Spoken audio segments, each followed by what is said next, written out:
বিবাহ বিচ্ছেদের পর, তালাকের পর 15 বছর 20 বছর পরেও যদি আবার স্বামী স্ত্রী একসাথে থাকতে চান, সুযোগ আছে যদি তালাক দেওয়ার সময় সেভাবে তালাক দেন।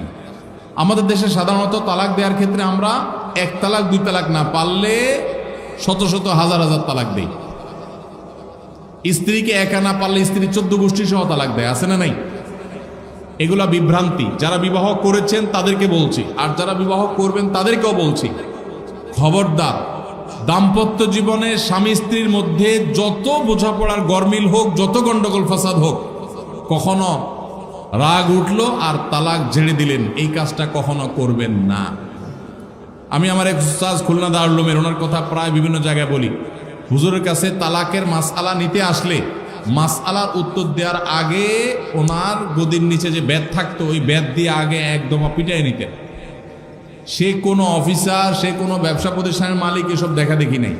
তালাকের মাসআলা কোনো পুরুষ লোক জানতে আসছে, এই মাসআলার উত্তর দেওয়ার আগে উনি বেতটা বের করে শরীরে যত জোর আছে জোর দিয়ে 4-5টা বাড়ি আগে মারতেন, এরপরে বেতটা রেখে বলতেন, এবার বলো মাসআলা কি। কারণ চুন থেকে নুন খসলেই তালাক। তালাক কি মায়ের হাতের মোয়া? মনে চাইলো তালাক দিয়ে দিলেন। একটা সম্পর্ক থাকা না থাকার ব্যাপার। এখানে পুরুষরা যেরকম আছে, অনেক মেয়েরাও আছে, কিছু হলেই বাবার বাড়ি দৌড় দিবে, হইতে না হইতে বলে না তোমার সংসার আর করবো না, আবার বেহায়ের মতো সেই সংসার ঠিকই করে। আর এই ঠিক ঠিক বলা পুরুষদের মধ্যে বহু পুরুষ আছে যে চুন থেকে নুন খসলেই বলে না তোর সাথে সংসার করবে।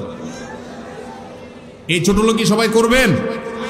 যুবক ভাইরা যারা আছেন, খবরদার, দাম্পত্য জীবনের প্রথম দিনগুলো, প্রথম বছরগুলো অনেক কষ্টে যায়, বনিবনা হতে চায় না। স্বামী স্ত্রীর মধ্যে নানান বিষয় কেওয়াজ লাগে, মায়ের কারণে, বোনের কারণে, ননদের কারণে, শাশুড়ির কারণে, বাইরের লোকের কারণে নানান ভুল বোঝাবুঝি তৈরি হয়। দিন যত অতিবাহিত হতে থাকবে, যত পারিবারিক জীবনটা সামনে এগোতে থাকবে, লাস্টিং করতে থাকবে, সন্তান বড় হতে থাকবে, ইনশাল্লাহ দেখবেন এগুলো সব হারায় যাবে। যারা ধৈর্যশীল তারা সবর করে, যারা অধৈর্যশীল তারা আগে ভাগে রাস্তা দুই দিক করে ফেলে। এজন্য ধৈর্য সহ্য ছাড়া কখনো পারিবারিক জীবন টিকানো সম্ভব নয়। ঘরে ঘরে তালাক হচ্ছে। আমি তালাক নিয়ে একটা লিফলেট তৈরি করছি, ইনশাল্লাহ সেটা অচিরেই হাজার হাজার মানুষের কাছে আমরা পৌঁছায় দিব যে বিবাহের আগে তালাক সম্পর্কে সতর্ক হন। বেশিরভাগ মানুষ তালাক দিয়ে এসে এরপরে চোখের পানি ফেলে, এসে বলে হুজুর দিয়ে ফেলেছি, এখন কি করব। আপনি যদি 3টা তালাক দিয়ে শেষ করে থাকেন, তাহলে সেক্ষেত্রে আপনার স্ত্রীর সাথে আপনার সংসার করার সুযোগ যদি নষ্ট করেন, গোটা পৃথিবীর সব হুজুর একসাথে হয়ে, মক্কা মদিনার ইমাম সাহেব যদি একসাথে হন, আপনাকে আপনার স্ত্রীর সাথে সংসার করার সুযোগ দিতে পারেন না। কারণ ব্যাপারটা হলো ছুরি মারার মতো। আমার পেটে ছুরি মেরে দিলেন, এরপর আপনি জিহ্বা কামড়াচ্ছেন, আফসুস করছেন। আফসুস আপনি করতে পারেন, আমি আর জীবিত হয়ে যাব না। দাম্পত্য সম্পর্কটা এরকম। এজন্য খবরদার, রাগের মাথায় যদি ডিসিশনও নেন যে তার সাথে আমি সংসার করব না, তখন স্ত্রীকে কিছু বলবেন না। আমি যদি এজন্য বলি, রাগ উঠেছে, পারলে একটা ধাক্কা দিলেন, একটা বকা দিলেন, একটা ভালো কথা বলে বকা দিলেন, গালিগালাজ না, পারলে একটা চিমটি দিলেন। যদি আপনি অন্যায় করে থাকেন তাহলে আপনার বিচার করা যাবে। কিন্তু যদি তালাক দিয়া বসেন, সালাতুন জিদ্দুহুন্না জিদ্দুন ওয়া হাজলুহুন্না জিদ্দুন, নবীজি সাল্লাল্লাহু আলাইহি সাল্লাম বলেছেন 3টা কাজ ইচ্ছাকৃত করলে যা হবে, দুষ্টমি করে করলেও তা হবে। আমাদের দেশে বিভিন্ন জায়গায় একসময় ছিল, এখন আছে কিনা জানি না, অনেক এলাকা প্রশাসন, অনেক ভাইয়েরা তারা বড় বড় সাইনবোর্ড লাগিয়ে রাখছে, রাগের মাথায় তালাক দিলে তালাক হয় না। দেখছেন আপনারা এই সাইনবোর্ড? কেউ দুর্ভাগ্য হয় নাই কারণ এরকম সাইনবোর্ড অনেক জায়গায় আছে। আমাদের দুর্ভাগ্য যে আমাদের ফটো অনেক সময় আমাদের প্রশাসন অনেক বাইরে দিয়ে দেয়, রাগের মাথায় তালাক দিলে নাকি তালাক হয় না। তালাক কি মানুষ মহব্বত করতে করতে দেয়? স্ত্রীর সাথে মহব্বত, ভালোবাসা, আতিশয্যে তালাক দিয়ে দেয়? তালাক তো দেয়ই রাগের মাথায়। তবে শরীয়ত বলে রাগের মাথায় আপনি ব্যালেন্স হারিয়ে তালাক দিয়ে পরে আফসোস যেন করতে না হয়, এজন্য আপনাকে সবর করতে হবে। তালাক দেওয়ার ডিসিশন নিয়েছেন, স্ত্রীর একটা মাসিক পার হওয়ার পর্যন্ত অপেক্ষা করতে হবে। আসলো আর মুখ দিয়ে তালাক বলে দিলেন, জি না। তালাক দেওয়ার নিয়ম শুনেন, যেভাবে তালাক দিলে আবারও ফেরত নিতে পারবেন কখনো চাইলে, সেটা সুযোগ কখন হবে। আপনি সিদ্ধান্ত নিচ্ছেন না আর একসাথে আমরা থাকবো না, ওকে ফাইন, পরামর্শ করছেন বন্ধু বান্ধব, বিচক্ষণ মুরব্বী, আলেম ওলামা, লয়ার সবার সাথে, তাহলে এবার আপনাকে অপেক্ষা করতে হবে। সিদ্ধান্ত নিলেন আজকে আর কালকে তালাক দিবেন, জি না, অপেক্ষা করতে হবে একটা মাসিকের। মাসিক পার হবে, এরপরে পবিত্রতা আসবে, সেই পবিত্রতার পিরিয়ডে শারীরিক কোনো সম্পর্ক হওয়ার আগে আপনাকে তালাক দিতে হবে। এটা হলো তালাকুস সুন্নাহ। এভাবে শরীয়ত তালাক দেওয়ার নির্দেশ, যদি দিতে হয় এভাবে দিতে হবে। কেন শরীয়ত এতগুলো স্টেপ অবলম্বন করছে জানেন? কারণ শরীয়ত এনশিওর করতে চায় আপনার তালাকটা খুব বিচক্ষণতার সাথে, বুদ্ধিদীপ্তভাবে, সুচিন্তিতভাবে হয়েছে, ঠান্ডা মাথায় হয়েছে, বুঝে শুনে হয়েছে।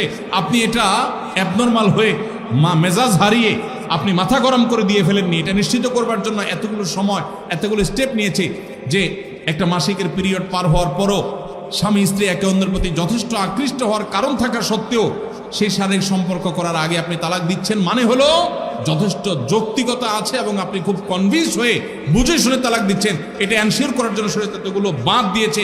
এই বাঁধ পার হওয়ার পর আপনাকে তালাক দিতে হবে। আমাদের দেশে হাজারের ভিতরে 999 জন মানুষ তালাক দেওয়ার সময় মুখ দিয়ে আসলো আর পট করে তালাক দিয়ে দিল। এটা সুন্নাহ তালাক নয়। এই তালাকটা, এইভাবে তালাক দেওয়া, এটা একটা গুনাহের কাজ। এভাবে তালাক দিবেন না, তালাক দেওয়া যাবে না। এই জন্য যুবক ভাইরা যারা বিবাহ করবেন ভবিষ্যতে, আপনারা জেনে রাখেন, ঘরে ঘরে তালাক হচ্ছে। ঢাকায় যতগুলো বিবাহ রেকর্ড হয়, আনুপাতিক হারে প্রায় পাল্লা দিয়ে ততগুলো বিবাহ বিচ্ছেদ হয়। ভয়ঙ্কর ভাবে তালাক বেড়ে চলেছে। কয়েক জায়গায় মাহফিলে গিয়েছি, এলাকার চেয়ারম্যান সাহেবরা বলছে, ভাই আমি চেয়ারম্যান হওয়ার পরে যে বিচার আচার আমার কাছে আসছে, বিসমিল্লাহি করছি তালাকের বিচার দিয়া। একজন বলছেন যে কয়েকদিনের ভিতরে 20-25টা তালাকের বিচার আসছে, আর যেগুলো আমার কাছে আসে সেগুলো তো আমাদের হিসাবের বাইরে। এই জন্য আপনাদের প্রতি উদাত্ত আহ্বান রাখতে চাই, আমাদের সংসারগুলো সব খান খান হয়ে যাচ্ছে। সবাই সংযমী হতে হবে, ধৈর্যশীল হতে হবে। as-sabru জাযাউহু আল জান্নাহ, সবরের বিনিময়ে আল্লাহ তাআলা জান্নাত দান করবেন। সবাই সবর করবেন তো ইনশাআল্লাহ। দাম আর যা হোক, খবরদার কখনো মাথা গরম করে তালাক দিবেন। আমি যেভাবে বলেছি সুন্নাহসম্মত তালাক, এভাবে যদি পিরিয়ড যাওয়ার পরে, সুস্থ হওয়ার পর, শারীরিক সম্পর্কের আগে একটা তালাক দিবেন, এটা হলো সুন্নত। তালাক কয়টা হবে? একটা। একটার বেশি তালাক দিবেন সেটা জায়েজ হলো না। জায়েজ হবে একটা তালাক। একটা তালাক দিলেন, বাস রেখে দিলেন। 2 মাস 3 মাস পার হয়ে গেল, অটোমেটিক সম্পর্ক ছিন্ন হয়ে গেলে দুজন দুদিকে যেতে পারেন, আলাদা বিয়ে হতে পারে। আবার বহুকাল পরে চাইলে নিজেরা শুধু বিবাহ পড়িয়ে আগ্ধ করে আবার একত্র হয়ে যেতে পারবেন। আর যদি আপনি একটা দিয়েছেন, আবার আরেকটা দিয়েছেন, 6 মাস পর আরেকটা দিয়েছেন, দিয়ে 3টা শেষ করে ফেলছেন, তাহলে আর কখনো বিবাহ যদি মক্কার ইমাম সাহেব এসেও পড়ায়, তারপর আর একসাথে থাকতে পারবেন না। আল্লাহ তাআলা আমাদেরকে এই বিবাহ বন্ধন এবং তালাকের ক্ষেত্রে শরিয়াকে মেনে চলার তৌফিক দান করুন। আস-সুন্নাহ ফাউন্ডেশন, উম্মার স্বার্থে সুন্নাহর সাথে।